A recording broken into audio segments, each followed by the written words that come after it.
মৃত্যুর পরেও কবরে আপনি শুয়ে থাকবেন, আর 10টা আমলের সওয়াব কিয়ামত পর্যন্ত চলমান থাকবে যদি 10টা কাজ পৃথিবীতে রেখে যেতে পারে। মানে আপনি মারা যাবেন কিন্তু কবরের সওয়াব চলমান থাকবে। কয়টা? 10টা কাজ।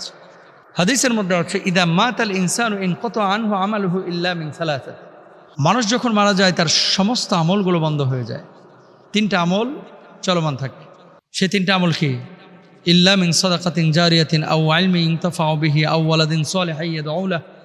সৎ সন্তান রেখে যাওয়া, ইলমি খিদমত আঞ্জাম দেওয়া, মানে কিতাবাদে লিখে গেছেন, মাদ্রাসা নির্মাণ করেছেন, স্কুল বিশ্ববিদ্যালয় নির্মাণ করেছেন আল্লাহকে খুশি করার জন্য, উপকারী জ্ঞান বিতরণের জন্য, সাদাকায়ে জারিয়ার কাজ করে গেছেন। এরকম 10টা পয়েন্ট আছে। আপনি মারা যাবেন, ধরেন কবরে শুয়ে আছেন 10 কোটি বছর, আল্লাহ সুবহানাহু ওয়া তাআলা আপনার এই কবরে আপনাকে শুয়ে রেখে সওয়াব দেবেন। 1 নাম্বার, মসজিদ নির্মাণ করা। মান বানা লিল্লাহি মসজিদান বানাল্লাহু লাহু বাইতান ফিল জান্নাহ। যদি কেউ কোনো ব্যক্তি মসজিদ নির্মাণ করে, আল্লাহ তাআলা তার জন্য জান্নাতে বালাখানা নির্মাণ করবেন, এবং এই মসজিদে যত মানুষ সিজদা দিবে এই সিজদার সওয়াবের একটা অংশ আল্লাহ তাআলা তাকে দিয়ে দিবেন। সুবহানাল্লাহ।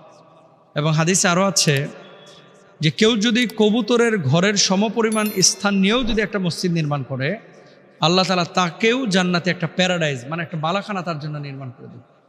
সুবহানাল্লাহ। 1 নাম্বার। 2 নাম্বার, আফদালুস সাদাকাতি সাকিউল মা। সর্বোত্তম সাদাকা হচ্ছে মানুষকে পানি পান করানো, বিশুদ্ধ পানি পান করানো। মানুষের জন্য, মানুষের প্রয়োজন পূরণার্থে পানির ব্যবস্থা করে দেওয়া। এখন বিশুদ্ধ পানি যদি আপনি পান করাইতে চান, তাহলে নলকূপ নির্মাণ করা লাগবে, টিউবওয়েল অথবা একটা ফিল্টার অথবা একটা ওয়াটার হাব আপনাকে নির্মাণ করা লাগবে। আপনি মারা গিয়েছেন, এই ওয়াটার হাবটা অথবা এই পুকুরটা, এই খালটা, এই নদীটা ধরেন 1000 বছর আছে, 1000 বছর আপনি সওয়াব পাইতে থাকবেন। এবং সর্বোত্তম সাদাকা হচ্ছে মানুষকে পানি পান করানো। 2 নাম্বার গেল। 3 নাম্বার, কোরআন ও দ্বীনি জ্ঞান প্রচার। আপনি যদি কোরআন প্রচার করেন, কোরআনের বিধানগুলো প্রচার করেন, যতদিন পর্যন্ত এই প্রচার করেছেন একজন মানুষ উপকার পেয়েছে, আপনি মারা যাবেন, এই মানুষটা কোরআনের এই এলেমের উপরে আমল করবে, এই বিধান অনুযায়ী জীবনযাপন করবে, আপনি কবরে শুয়ে শুয়ে সওয়াব পাইতে থাকবেন। আর এই হাদিসে কি আছে? আল মাহিরু বিল কোরআনে মা সাফারাতিল কিরাম।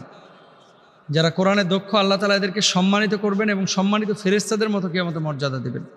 সুবহানাল্লাহ। এরপরে 4 নাম্বার হচ্ছে বৃক্ষরোপণ করা। রাসূল সাল্লাল্লাহু আলাইহি ওয়াসাল্লাম বলেছেন, কোনো মুসলমান যদি একটি গাছ লাগায় অথবা মানুষ, পাখি বা প্রাণী তা থেকে খায়, তবে তার জন্য সাদাকা হিসেবে গণ্য হয়ে যায়। ঔষধি কিংবা বনজ গাছ রোপণ দীর্ঘমেয়াদী সওয়াবের মাধ্যম হতে পারে। সুতরাং বৃক্ষরোপণ করা এটা বিশাল সওয়াবের কাজ।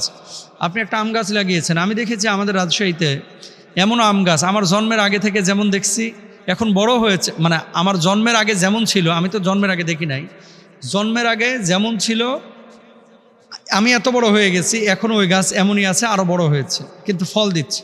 তো যারা লাগিয়েছিলেন তারা তো মারা গিয়েছেন, এরা সওয়াব পাচ্ছেন। আপনি এরকম ডাব গাছ, আম গাছ, তাল গাছ যদি লাগিয়ে থাকেন, আল্লাহ তাআলা আপনাকে সওয়াব দেবেন ইনশাআল্লাহ। মাদ্রাসা, স্কুল বা শিক্ষা প্রতিষ্ঠান প্রতিষ্ঠা। তারপরে 6 নাম্বার, হাসপাতাল এবং চিকিৎসালয় প্রতিষ্ঠা, কবরস্থানের জন্য জমিদান, রাস্তা, সেতু বা মুসাফিরখানা নির্মাণ, খাল, পুকুর বা নদী খনন, জীবন রক্ষাকারী সহায়তা ও রক্তদান। এই কাজগুলো যদি আপনি করতে পারেন, ইনশাআল্লাহ আপনি মারা যাবেন কিন্তু কবরে অনন্তকাল ব্যাপী আপনি সওয়াব পাইতে থাকবেন। আল্লাহ তাআলা আমাদেরকে তৌফিক দান করুন, আমিন। এক বোন লিখেছেন, মোহতারামা, আমার প্রথম স্বামী মারা গিয়েছে, দ্বিতীয় আরেকটি বিয়ে করেছি। দ্বিতীয় হাজব্যান্ডও ভালো, প্রথম হাজব্যান্ড যিনি মারা গিয়েছেন তিনিও ভালো। এমত অবস্থায় আমি যদি জান্নাতে যাই, কোন স্বামীর সাথে আমি জান্নাতে থাকতে পারবো?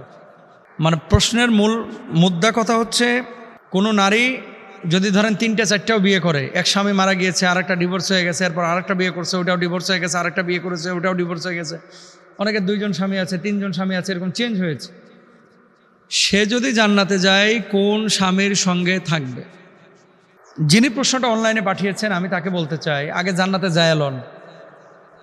আপনি যদি জান্নাতে চলে যান, জান্নাতে যাওয়ার পরে আল্লাহ সুবহানাহু ওয়া তাআলা কোনো কার্পণ্য করবেন না তার নাজ নিয়ামত দিতে। এখন আপনি যদি বলেন যে আমি অমুক স্বামীর সাথেই থাকবো, আপনার জন্য আল্লাহ ব্যবস্থা করে দেবে। যদি আপনি বলেন যে না, আমি 4 জনের সাথে একসাথে থাকবো, এটাই আমি চাই, তো ওদের 4 জনের মতো রূহ বানায় দিতে আপনাকে কতক্ষণ সময় লাগবে? এটা আল্লাহ দিতে পারেন। কিন্তু কিছু হাদিস আমরা পাই যে জান্নাতে প্রিয়জনদের সঙ্গে আল্লাহ সুবহানাহু ওয়া তাআলা দেখা করাবেন, এবং সূরা তুরের মধ্যেও 21 নম্বর আয়াতে আল্লাহ তাআলা এটা বলেছেন যে তাদের সাক্ষাৎ হবে, যারা জান্নাতি বাপ মার সাথে দেখা হবে, ভাই বোনের সাথে দেখা হবে, সন্তান সন্ততির সাথে দেখা হবে। সেই হিসাবে আপনার হাজব্যান্ড যদি জান্নাতে যায় তাহলে সেই হাজব্যান্ডের সাথে আপনার জান্নাতে দেখা হবে যদি আপনি জান্নাতে যান। স্থায়ী জান্নাত যাতে তারা প্রবেশ করবে, এবং তাদের পিতা মাতা স্ত্রী সন্তানদের মধ্যে যারা সৎকর্মশীল তারাও তাদের সঙ্গে প্রবেশ করবে। এটা সূরা রাদের 23 নম্বর আয়াতে আল্লাহ তাআলা বলেছেন। আচ্ছা, এবার আসেন জান্নাতে কোন স্বামীর সঙ্গে থাকবেন। কিছু আলেমের মতে কোনো নারীর একাধিক স্বামী থাকলে তিনি জান্নাতে তার সর্বশেষ স্বামীর সঙ্গে থাকবেন। এ মতের পক্ষে আবু দারদা রাদিয়াল্লাহু তাআলা আনহু থেকে বর্ণনাকৃত একটি হাদিস নবীজি সাল্লাল্লাহু আলাইহি ওয়াসাল্লাম থেকে তিনি উল্লেখ করেছেন। তিনি তার স্ত্রী উম্মু দারদাকে বলেছিলেন, আমি রাসূল সাল্লাল্লাহু আলাইহি ওয়াসাল্লামকে বলতে শুনেছি, কোনো নারী যার স্বামী মারা যাওয়ার পর অন্য কাউকে বিয়ে করে সে জান্নাতে তার শেষ স্বামীর সঙ্গে থাকবে। মানে প্রথম স্বামী না, সব শেষ যাকে বিয়ে করেছে তার সঙ্গে জান্নাতে থাকবে যদি সেই স্বামী জান্নাতে যায়। যদিও মুহাদ্দিসরা এই বর্ণনা সনদ নিয়ে আলোচনা করেছেন, মানে কেউ কেউ বলেছেন এটা দুর্বল বর্ণনা। উম্মে সালামা রাদিয়াল্লাহু তাআলা আনহা নবীজি সাল্লাল্লাহু আলাইহি ওয়াসাল্লামকে জিজ্ঞেস করেছিলেন, হে আল্লাহর রাসূল, কোনো নারী যদি দুনিয়ায় 2 জন স্বামী থাকে কোনো নারীর, তবে জান্নাতে সে কার সঙ্গে থাকবে? উত্তরে রাসূল সাল্লাল্লাহু আলাইহি ওয়াসাল্লাম বলেছিলেন, তাকে পছন্দের সুযোগ দেওয়া হবে, তখন সে সেই স্বামীকে বেছে নেবে যে দুনিয়ায় তার সঙ্গে সর্বোত্তম আচরণ করেছিলেন। অর্থাৎ কিছু না কিছু তারতম্যতা আছে, যে এই স্বামীটা আমার সাথে বেশি ইনসাফ করেছে, ওই স্বামী আমার সাথে কম ইনসাফ করেছে। তো ওই নারী যদি বলে বেশি ইনসাফ করার স্বামীর সঙ্গে থাকবে, আল্লাহ তাআলা সেটা ব্যবস্থা করে দেবেন। সুন্দর চরিত্র দুনিয়া ও আখিরাতের কল্যাণকে একত্রিত করে, এটা আল মুজামুল কাবীরের মধ্যে রয়েছে।